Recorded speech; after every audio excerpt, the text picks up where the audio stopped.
서울 외곽 낡은 다가구 주택 원룸. 좁은 지하창으로는 겨우 지나가는 사람들의 발목만이 보였습니다. 회색빛 아스팔트 위로 떨어지는 빗방울과 무심히 지나치는 다양한 신발들을 바라보며 옷에 많은 창가에 앉아 있었습니다. 서두르는 학생의 운동화, 무거운 짐을 든 주부의 낡은 슬리퍼, 지친 직장인의 구두까지. 65세의 그는 이제 창문 너머 이 작은 풍경으로 세상을 읽는 데 익숙해져 있었습니다. 옷에 많은 이른 아침부터 준비를 마쳤습니다. 허리에 두른 낡은 벨트, 굳은 살이 박힌 거친 손, 그리고 겨우 원래 색을 알아볼 수 있는 낡은 작업복은 그가 건설 현장에서 일하는 일용직 노동자임을 말없이 보여주었습니다. 건설 현장, 이삿짐 나르기, 폐기물 치우기 등 그날그날 구할 수 있는 일을 하며 겨우 생계를 유지했지요. 저 할아버지 또 나가네. 복도에서 들려오는 소곤거림의 옷에만은 아무 반응도 보이지 않았습니다. 그저 조용히 눈을 감았다 뜰 뿐이었지요. 오랜 시간 같은 자리에서 살아온 그에게 이웃들의 시선은 이제 바람 소리처럼 무감각했습니다. 창밖으로 보이는 발걸음 중 특히 거슬리는 것은 이 집 주인인 김정훈 부부의 것이었습니다.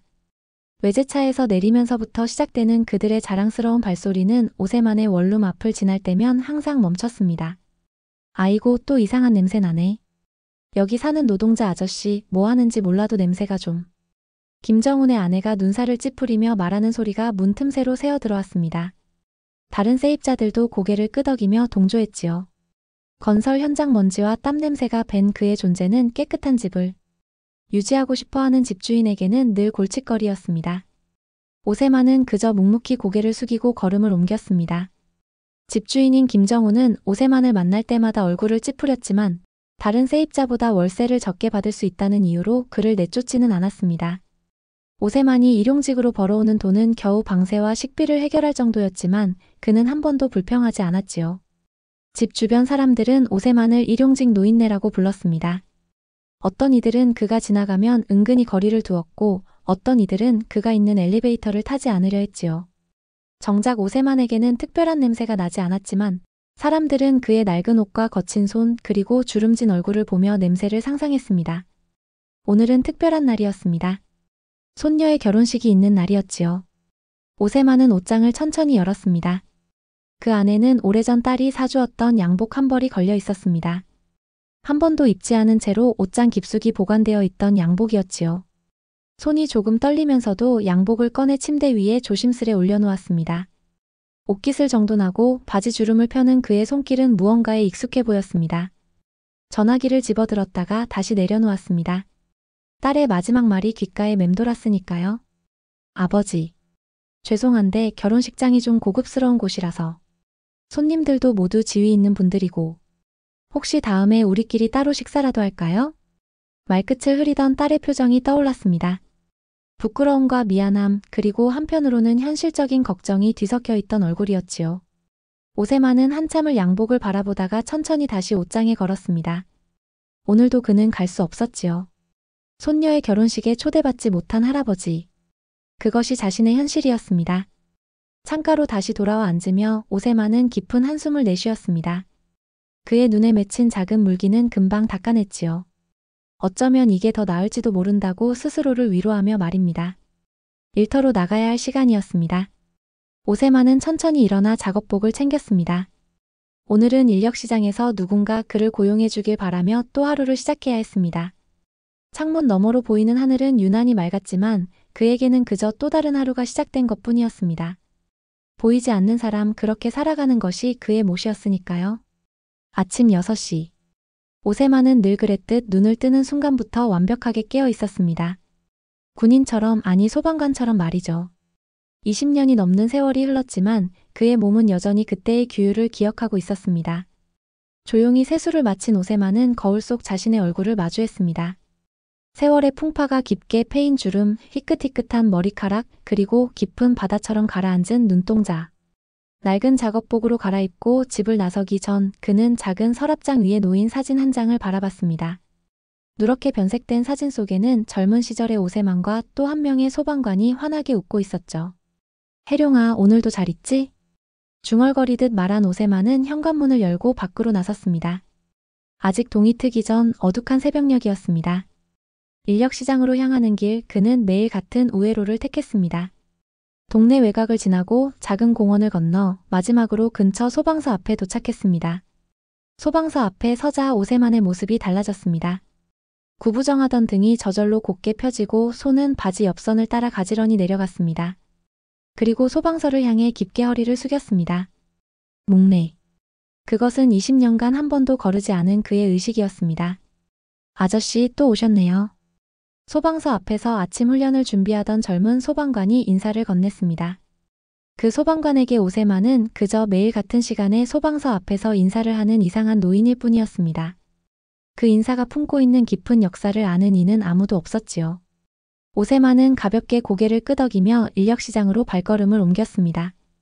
달력을 넘기는 것처럼 매일 반복되는 일상이었습니다. 그런데 오늘은 달랐습니다. 멀리서 갑자기 소방차 사이렌 소리가 울려 퍼졌습니다. 오세만의 몸이 순간 굳었습니다. 그의 두 눈이 크게 떠지고 호흡이 가빠졌습니다. 손가락 끝까지 떨려왔지요. 그는 천천히 발걸음을 멈췄습니다. 주변의 사람들은 무심히 지나쳤지만 오세만의 세계는 20년 전으로 돌아가고 있었습니다. 2003년 시장 화재. 그날의 기억이 영화처럼 선명하게 펼쳐졌습니다.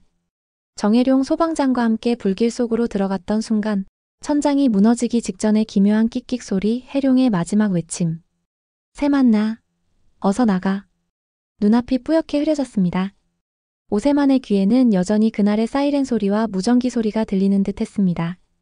소방차가 거리를 지나 멀어지자 그는 천천히 정신을 차렸습니다.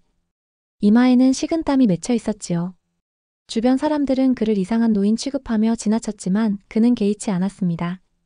오세만은 퇴직 이후 한 번도 소방서에 발을 들인 적이 없었습니다. 동료 정혜룡의 순직 이후 그는 모든 것을 내려놓았지요. 국가가 수여하는 훈장도 거부했고 언론의 인터뷰 요청도 모두 거절했습니다. 그저 조용히 세상과의 연결을 끊고 살아왔을 뿐입니다. 인력시장에서 그날의 일거리를 받아든 오세만은 한적한 건설 현장으로 향했습니다. 벽돌을 나르고 시멘트를 섞고 쓰레기를 치우는 일이었지요. 해가 질 무렵 몸은 피곤했지만 마음은 조금 편안해졌습니다. 육체 노동은 그에게 일종의 치유였습니다. 저녁이 되어 일을 마치고 집으로 돌아오는 길, 오세만은 자신이 새들어 사는 다가구 주택 앞에서 김정훈 부부를 마주쳤습니다. 어이구, 또 그 냄새. 김정훈의 아내가 눈살을 찌푸리며 코끝을 손가락으로 살짝 가렸습니다. 어린아이가 오세만을 가리키며 물었습니다. 엄마, 저 할아버지는 왜 매일 저렇게 더러워요? 어머니는 아이의 손을 잡아 끌며 대답했습니다. 쉿, 저 사람은 힘든 일하는 사람이야. 가까이 가지 마렴. 오세만은 그 말을 들었지만 표정 하나 바꾸지 않았습니다.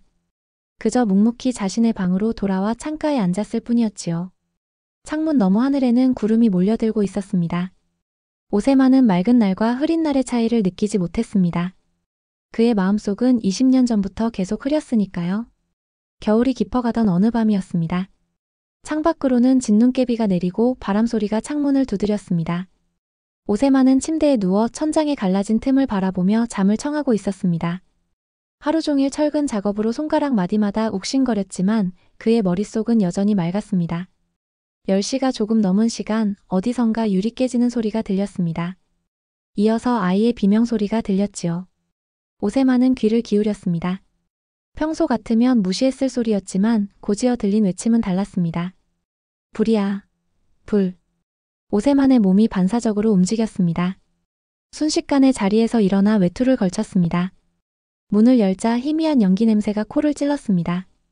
아직 진한 연기는 아니었지만 곧 위험해질 것임을 본능적으로 알 수 있었지요.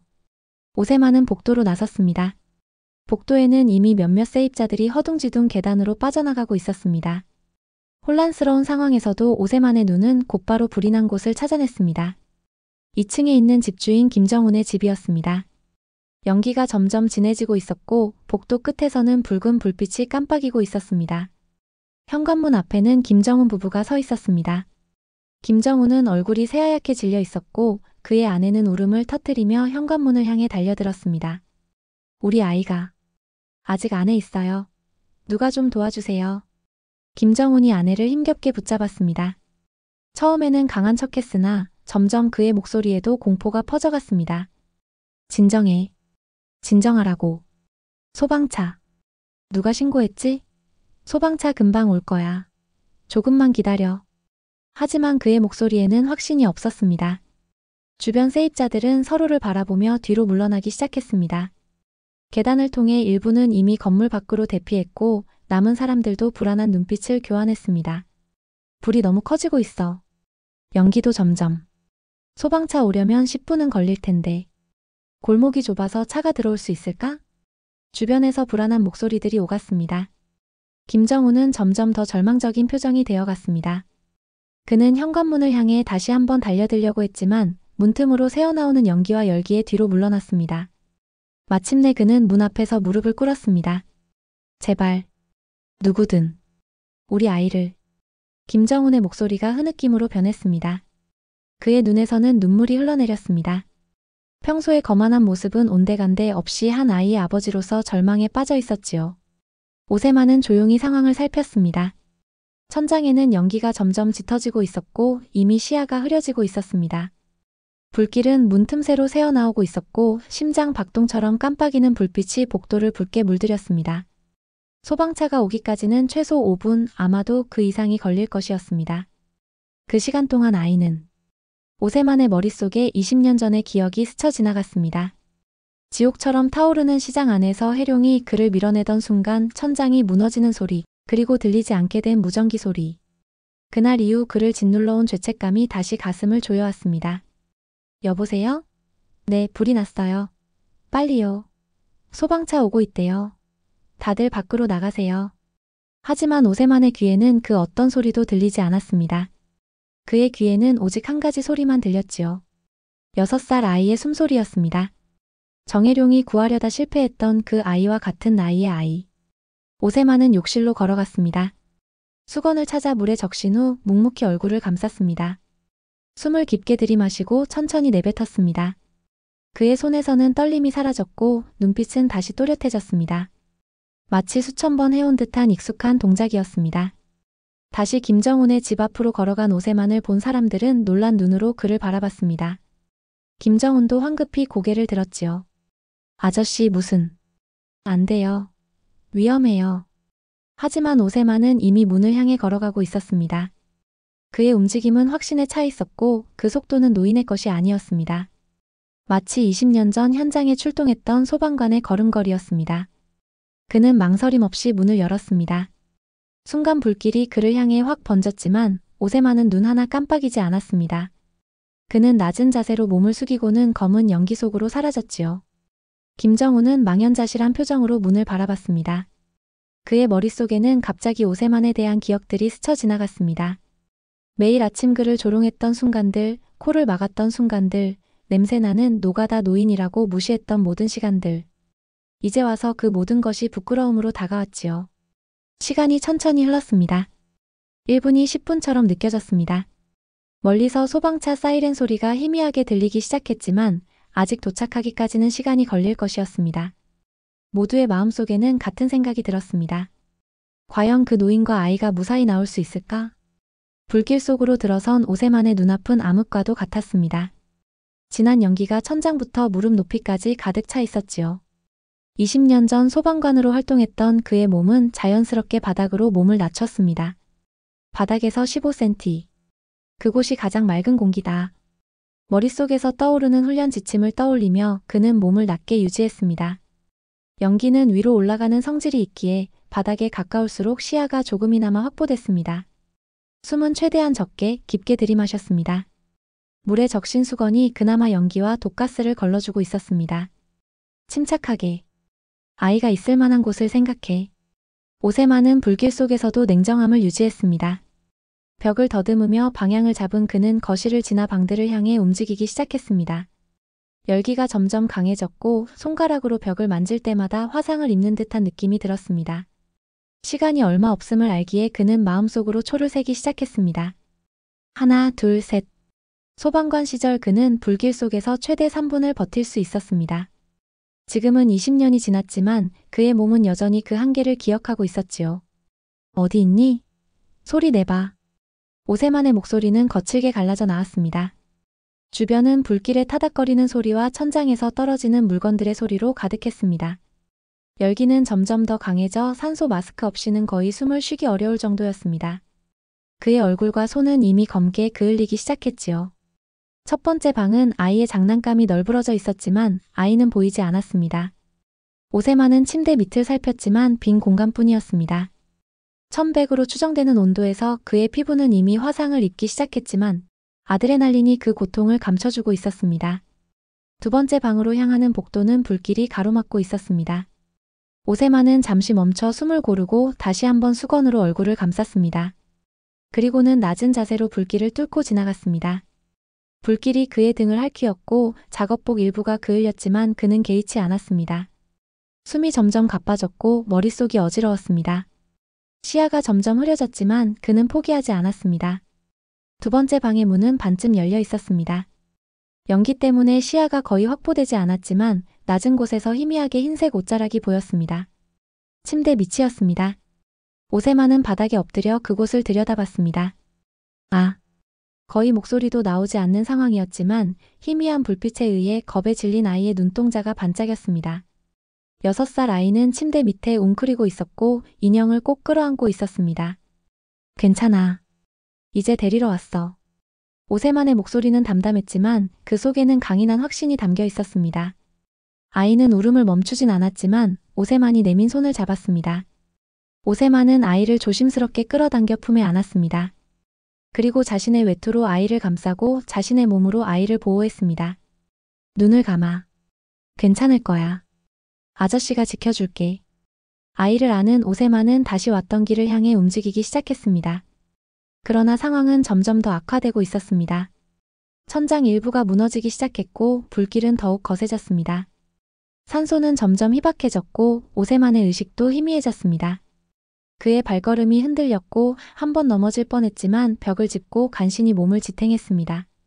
그때였습니다. 오세만의 머릿속에 해룡의 모습이 스쳐 지나갔습니다. 20년 전 해룡은 무너지는 건물 속에서 오세만을 밀어냈습니다. 넌 살아야 해.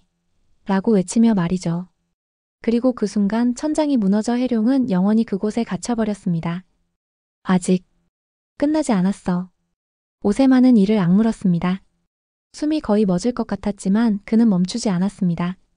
아이를 자신의 가슴에 꼭 안은 채 그는 마지막 힘을 짜냈습니다. 거실로 향하는 길은 이미 불길에 완전히 차단되어 있었습니다. 열기가 점점 강해져 피부가 타는 듯 했지만 오세만은 망설임 없이 그 불길 속으로 뛰어들었습니다. 으악! 고통이 온몸을 관통했지만 그는 아이를 자신의 몸으로 감싸고 있었습니다. 옷자락에 불이 붙었고 등과 팔이 온통 그을렸지만 오세만에게는 오직 아이의 안전만이 중요했습니다.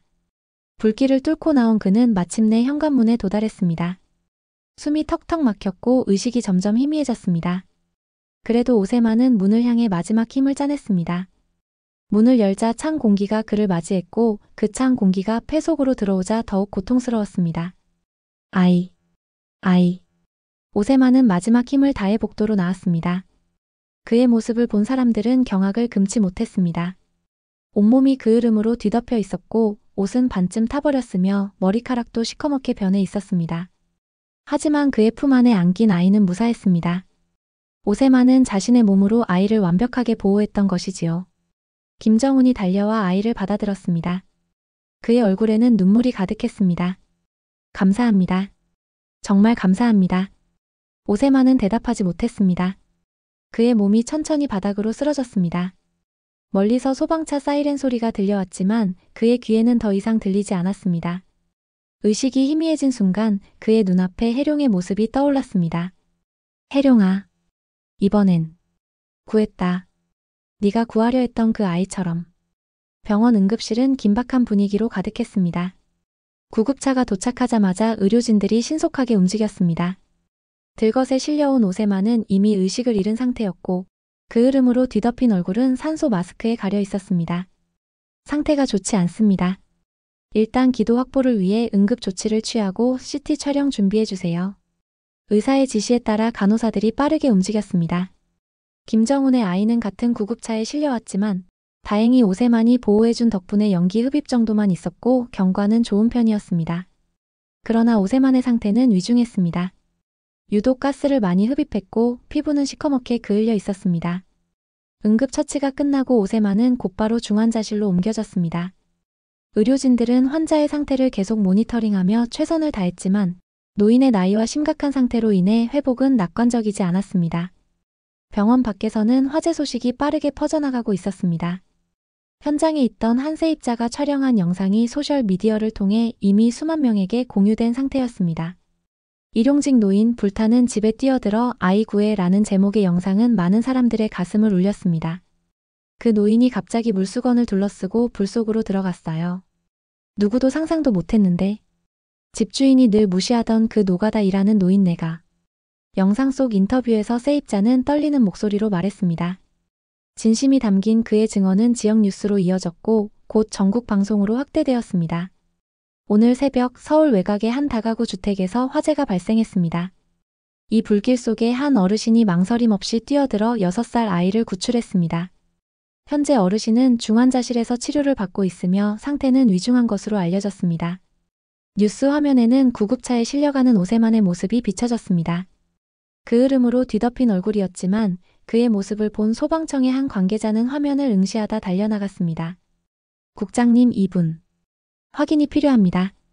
2003년 시장 화재 당시 활약하셨던 오세만 소방관 같습니다. 소방청에서는 서둘러 아카이브 자료를 찾기 시작했습니다. 사무실이 갑자기 분주해졌고 오래된 문서들이 책상 위에 펼쳐졌습니다. 소방청장도 직접 나서서 자료를 살폈습니다. 오세만의 기록은 20년 전 퇴직과 함께 묻혀 있었지만 몇몇 경력 많은 대원들은 그의 이름에 반응했습니다. 여기 있습니다. 한 대원이 낡은 신문 스크랩을 들고 왔습니다. 기사에는 2003년 시장 화재 당시 6명의 시민을 구출한 뒤 마지막 희생자를 찾으러 재진입했다가 돌아오지 못한 정혜룡 소방장과 그와 함께 활약했던 오세만 소방관에 대한 내용이 적혀 있었습니다. 이분이 맞습니다. 정혜룡 소방장이 순직한 후 그는 모든 공적을 거부하고 자취를 감췄죠. 국민훈장 수여식에도 나타나지 않았고 모든 인터뷰 요청을 거절했습니다. 소방청의 발표가 언론을 통해 전해지자 오세만의 이야기는 더욱 큰 관심을 받게 되었습니다. 20년 전 잊혀진 영웅, 다시 한번 불길에 뛰어들다라는 제목의 특집 기사가 언론사들을 통해 소개되었습니다. 오세만의 과거 활약상과 그가 왜 세상에서 사라졌는지에 대한 이야기가 서서히 밝혀지기 시작했습니다. 하루가 지나자 그의 이야기는 전국적인 관심사가 되었습니다. 김정우는 병원 의자에 멍하니 앉아 뉴스를 보고 있었습니다. 그의 아이는 안정을 찾아 병실에서 자고 있었지요. 김정훈의 어깨가 들썩거리며 눈물이 흘러내렸습니다. 화면 속에 비친 오세만의 젊은 시절 모습, 그리고 그가 얼마나 존경받는 소방관이었는지에 대한 이야기가 그의 가슴을 찔렀습니다. 내가 매일 그분을 어떻게 대했는지. 김정훈의 기억 속에는 오세만을 향해 코를 막았던 순간들, 냄새나는 노가다 노인이라며 조롱했던 순간들이 떠올랐습니다. 그 생각에 그는 더욱 깊이 고개를 숙였지요. 소셜미디어에서는 오세만의 이야기가 또 다른 각도에서 화제가 되었습니다.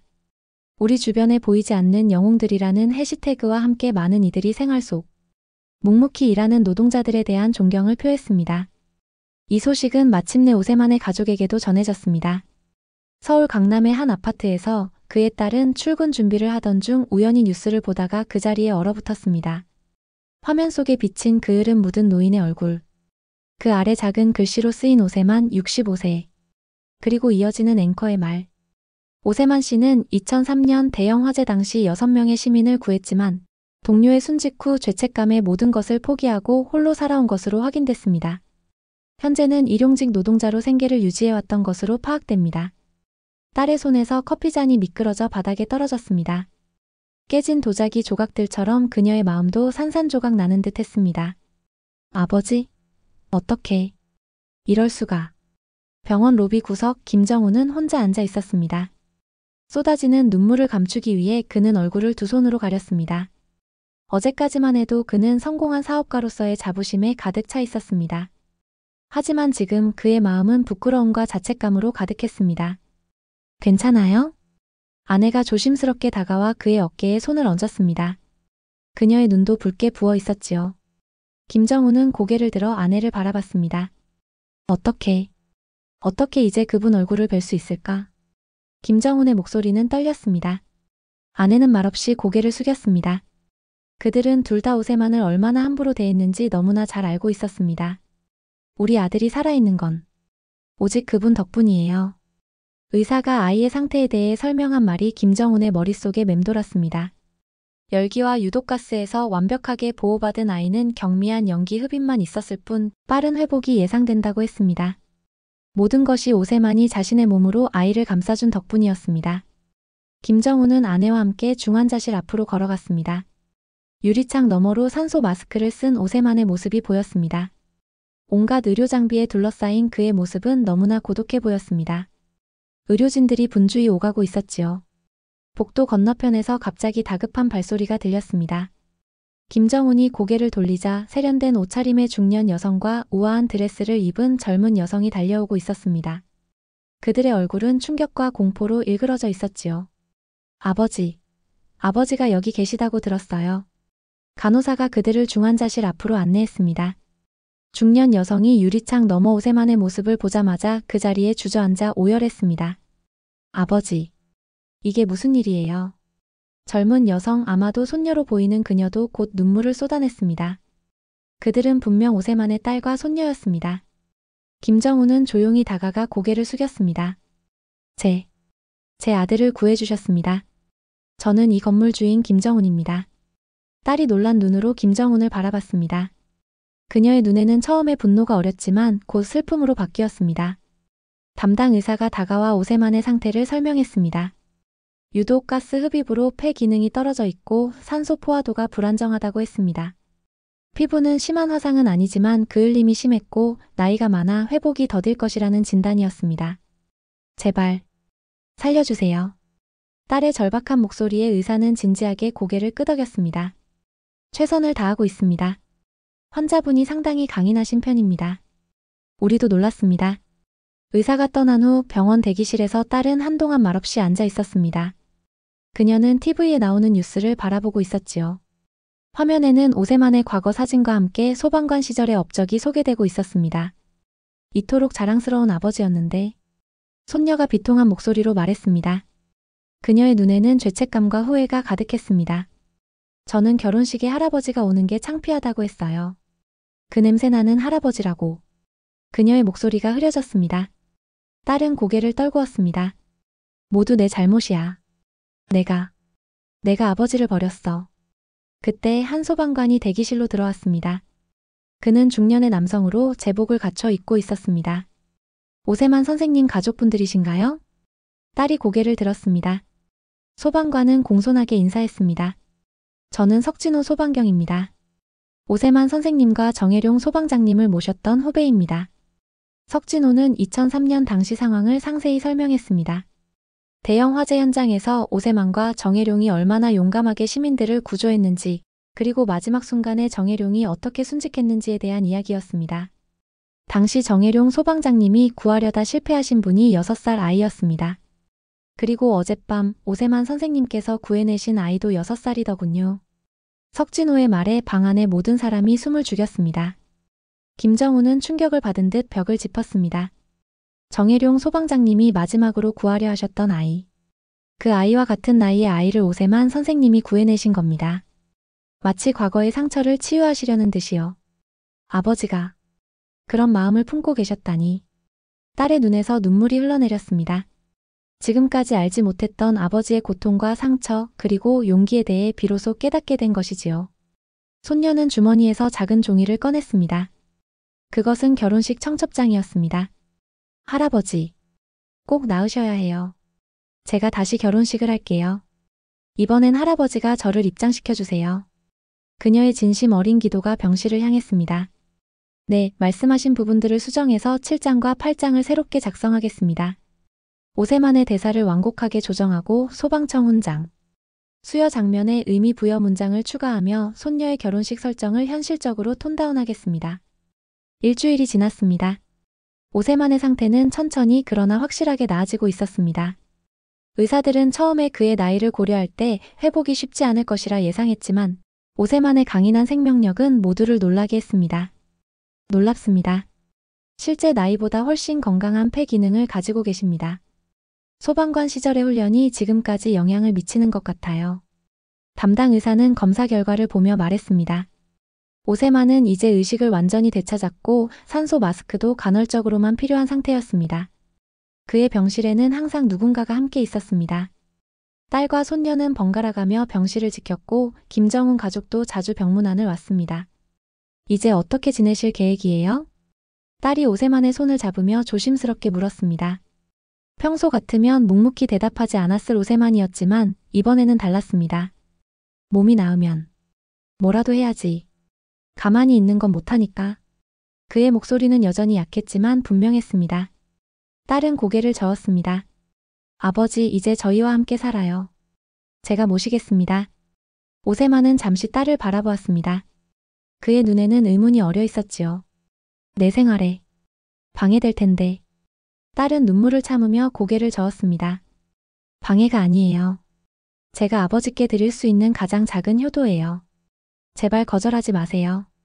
오세만의 눈가에 물기가 맺혔습니다. 그는 천천히 고개를 끄덕였습니다. 소문은 빠르게 퍼졌고 병실 밖에는 항상 취재진들이 모여 있었습니다.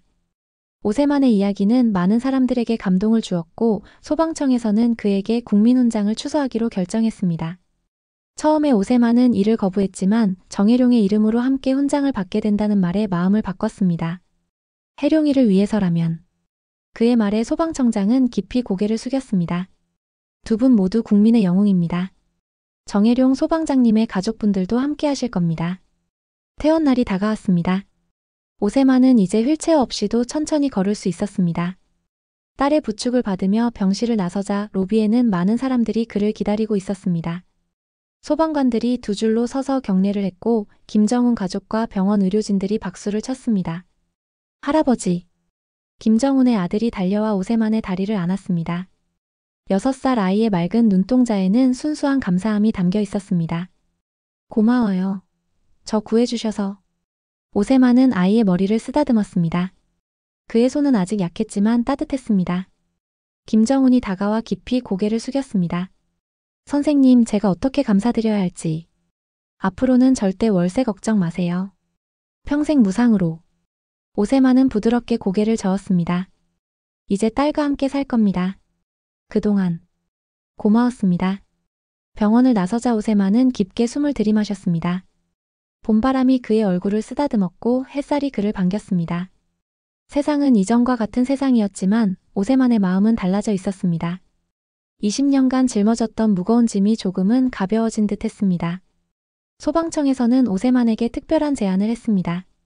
소방안전교육센터에서 아이들에게 안전교육을 하는 특별 강사로 활동해달라는 것이었습니다. 처음에 오세만은 망설였지만 자신의 경험을 나누는 것이 또 다른 생명을 구하는 길이 될 수 있다는 생각에 제안을 받아들였습니다. 제 이야기가 누군가에게 도움이 된다면. 딸의 집은 넓고 깨끗했습니다. 강남의 고급 아파트였지요. 오세만은 처음에 어색함을 느꼈지만 딸과 사위, 그리고 손녀의 따뜻한 환대에 조금씩 마음을 열기 시작했습니다. 그에게 주어진 방은 창이 크고 햇살이 잘 들어오는 공간이었습니다. 더 이상 반지하 창문으로 사람들의 발만 보는 일은 없을 것이었습니다. 아버지, 이제부터는 우리가 아버지를 돌볼 차례예요. 딸의 말에 오세만은 그저 고개를 끄덕였습니다. 눈물이 그의 눈가에 맺혔지만 그는 빠르게 닦아냈습니다. 감정을 표현하는 것이 아직은 어색했지요.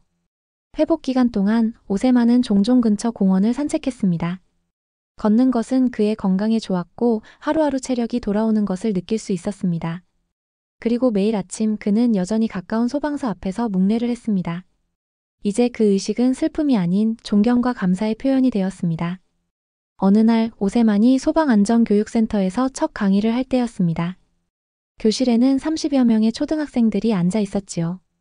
처음에 아이들은 그저 학교 견학 프로그램의 일부로 지루하게 생각했지만 오세만이 이야기를 시작하자 곧 집중하기 시작했습니다. 불은 우리의 친구가 될 수도 있고 무서운 적이 될 수도 있어요. 그의 목소리는 조용했지만 진솔했습니다. 오세만은 자신의 경험을 아이들의 눈높이에 맞춰 설명했습니다. 화재가 발생했을 때 어떻게 행동해야 하는지, 어떻게 대피해야 하는지를 구체적으로 가르쳤지요. 아이들은 그의 이야기에 완전히 빠져들었습니다. 그리고 기억하세요. 언제나 도움을 청하는 것을 두려워하지 마세요. 소방관들은 항상 여러분을 도울 준비가 되어 있답니다. 강의가 끝나고 한 아이가 조심스럽게 손을 들었습니다. 할아버지 무서워서 도망칠 때 어떻게 용기를 냈어요? 오세만은 잠시 생각하더니 미소를 지었습니다. 무서움을 느끼는 것은 자연스러운 거란다. 하지만 때로는 무서움보다 더 중요한 것이 있지. 그건 바로 사람을 돕는 것이야. 그의 답변에 아이들은 감탄했고 그날 이후로 오세만의 강의는 항상 예약이 가득 찼습니다. 그의 실제 경험에서 나온 조언은 교과서보다 더 생생하고 가치 있었지요. 시간이 흐르면서 오세만의 삶은 새로운 의미를 찾아갔습니다. 더 이상 과거의 죄책감에 사로잡혀 있지 않았고 그의 웃음소리도 조금씩 늘어갔습니다. 손녀와 함께 보내는 시간은 그에게 특별한 기쁨이었습니다. 그녀는 종종 할아버지의 이야기를 녹음해서 기록했습니다. 할아버지의 이야기는 영원히 간직되어야 해요. 정혜룡의 가족과도 자주 만나게 되었습니다. 오세만은 처음에는 그들 앞에서 어색함을 느꼈지만 정혜룡의 아내는 따뜻하게 그를 맞아주었습니다. 당신은 항상 우리 가족이었어요, 오세만 씨. 그의 아들, 지금은 소방관이 된 청년에게 오세만은 많은 조언을 해주었습니다. 젊은 소방관의 눈에서 정혜룡의 모습을 보는 것은 오세만에게 또 다른 위안이 되었습니다. 국민훈장 수여식 날 소방청 중앙홀에는 소수의 관계자들이 모였습니다. 현장감 있고 의미 있는 자리를 만들기 위해 소방관들과 가족들 중심으로 간소하게 진행되었지요. 오세만은 딸과 손녀의 부축을 받으며 자리에 섰습니다. 정장을 입은 그의 모습은 당당했지만 그의 눈에는 여전히 긴장감이 어려 있었습니다. 소방청장이 단상에 올랐습니다. 그는 엄숙한 목소리로 식을 시작했습니다. 오늘 이 자리에 우리는 진정한 영웅을 모셨습니다. 영웅이란 말을 함부로 사용해서는 안 되지만 오세만 선생님과 정혜룡 소방장님에게는 이 칭호가 결코 부족함이 없습니다. 그들은 국민의 생명을 최우선으로 여긴 분들이며 우리 사회가 오래도록 기억하고 존경해야 할 분들입니다. 그의 말에 참석자들은 깊이 고개를 끄덕였습니다. 소방청장의 말은 간결했지만 진심이 담겨 있었습니다. 2003년 시장 화재 현장에서 정혜룡 소방장과 오세만 소방관님께서는 국민의 생명을 구하기 위해 헌신하셨습니다. 그리고 오세만 소방관님께서는 20년이 지난 지금도 그 정신을 잊지 않고 계셨습니다. 그 숭고한 정신은 우리 모두의 귀감이 됩니다. 오세만의 가슴에 훈장이 달렸습니다. 그리고 정혜룡의 아내에게도 그의 훈장이 전달되었지요. 그녀는 오세만과 눈을 마주쳤습니다. 그들의 눈빛 속에는 20년의 세월과 상처 그리고 이제는 치유의 시간이 담겨 있었습니다. 두 분의 용기와 헌신은 우리 소방의 귀감이 되며 앞으로도 모든 소방 공무원의 본보기가 될 것입니다. 또한 우리 국민 모두에게 타인을 위한 희생의 가치를 일깨워주는 소중한 교훈이 됩니다. 소박한 박수 소리가 홀을 채웠습니다. 오세만은 고개를 숙여 감사의 뜻을 표했습니다. 그의 마음 한구석에서는 여전히 난 영웅이 아니라라는 생각이 맴돌았지만 이제는 그 짐을 조금 내려놓을 수 있었습니다. 식이 끝난 후 오세만은 정혜룡의 가족과 함께 조용한 시간을 가졌습니다. 정혜룡의 아들은 이제 아버지처럼 소방관의 길을 걷고 있었고 오세만을 깊이 존경했습니다. 삼촌, 아버지와 함께 계셨던 마지막 순간에 대해 말씀해 주실 수 있으세요? 그 질문에 오세만은 잠시 숨을 고르더니 20년 만에 처음으로 그날의 이야기를 상세히 들려주었습니다. 마지막 순간에 정혜룡이 보여준 용기 그리고 그가 구하려 했던 아이에 대한 이야기였습니다. 정혜룡의 가족들은 눈물을 흘리면서도 그의 이야기를 통해 위로를 받는 듯 했습니다. 아버지는 마지막까지 소방관으로서의 사명을 다하셨군요. 아들의 말에 오세만은 고개를 끄덕였습니다. 내 아버지는 진정한 영웅이었어. 그리고 넌 그의 뒤를 훌륭히 잇고 있구나. 한편 손녀의 결혼식 날이 다가왔습니다. 손녀는 첫 결혼식에 할아버지를 초대하지 못한 것에 깊은 후회를 느끼고 있었습니다. 비록 정식 결혼식은 이미 지나갔지만 그녀는 특별한 계획을 세웠습니다. 할아버지, 저희가 작은 가족 행사를 준비했어요. 원래 결혼식 때 할아버지가 저를 입장시켜 주셨어야 했는데 이번에는 꼭 함께 해주세요. 그것은 결혼식이라기보다 가족들과 가까운 친구들만 모인 작은 축하 모임이었습니다. 하지만 오세만에게는 그 어떤 공식 행사보다 소중한 순간이었습니다. 그는 깔끔한 정장을 입고 손녀의 팔을 잡았습니다. 할아버지, 떨리세요? 손녀가 장난스럽게 물었습니다. 오세만은 미소를 지었습니다. 아니, 내 생애 가장 자랑스러운 순간이구나. 그들이 함께 입장할 때 하객들은 모두 일어나 따뜻한 박수를 보냈습니다. 김정훈 가족도 그곳에 있었습니다. 김정훈의 아들은 영웅 할아버지 라고 외치며 손을 흔들었습니다. 오세만은 더 이상 냄새나는 노가다 노인이 아니었습니다. 그는 존경받는 영웅이자 사랑받는 아버지이자 할아버지였습니다. 소방서에서는 작은 기념 코너에 오세만과 정혜룡의 사진과 이야기를 전시했습니다. 그것은 거창한 전시물이 아니라 소박하지만 진실된 그들의 헌신을 기리는 공간이었습니다. 젊은 소방관들은 그곳을 지날 때마다 잠시 멈춰 서서 그들의 용기를 되새겼습니다. 오세만은 이제 평화로운 삶을 살고 있습니다. 가끔 그는 여전히 악몽에 시달리기도 하지만 이제 그 옆에는 항상 가족이 있습니다. 그들은 그를 위로하고 그에게 새로운 삶의 의미를 가져다 줬지요. 김정훈과 그의 가족은 종종 오세만을 찾아옵니다. 그들은 진정한 친구가 되었고 김정훈의 아들은 오세만을 영웅 할아버지라고 부릅니다. 오세만은 아이에게 종이접기를 가르쳐주며 즐거운 시간을 보냅니다. 특히 소방차 접는 법은 아이가 가장 좋아하는 것이지요. 지역 신문과 방송에서는 가끔 오세만의 근황을 전합니다. 소방안전교육센터에서 아이들을 가르치는 그의 모습, 소방관 가족들과 함께하는 시간, 그리고 딸의 집에서 평화로운 노년을 보내는 일상. 그것은 거창한 영웅 이야기가 아니라 소박하지만 진실된 한 인간의 이야기입니다. 한 지역 방송사의 다큐멘터리가 이렇게 마무리됩니다. 세상은 그를 늦게 알아봤지만 그는 단 한 번도 사람을 놓친 적이 없었다. 그리고 세상도 결국 그를 놓치지 않았다. 오세만 씨의 이야기는 우리 모두에게 평범함 속에 숨겨진 비범함, 그리고 모든 생명의 가치에 대해 다시 생각하게 한다. 해가 질 무렵 오세만은 종종 아파트 베란다에 서서 하늘을 바라봅니다. 이제 그는 발밑이 아닌 넓은 하늘을 바라볼 수 있게 되었습니다. 그의 얼굴에는 평화로운 미소가 깃들어 있습니다. 지나간 세월의 상처는 완전히 치유되지 않았을지 모르지만 이제 그는 그 상처와 함께 살아가는 법을 배웠습니다. 혜룡아, 이제 괜찮아. 우리 모두 괜찮아.